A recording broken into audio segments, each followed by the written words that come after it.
តើអូនដឹងទេលឿងពណ៌ស្រឡោមិនឈ្នះដួងចានរៀមឡើយ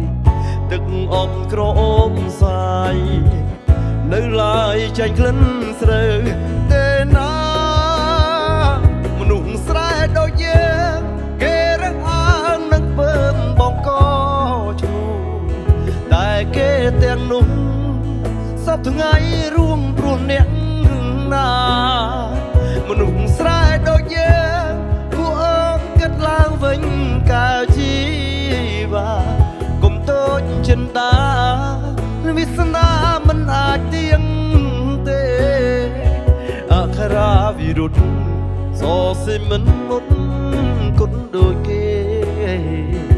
ទោះជាអ្នកស្រែ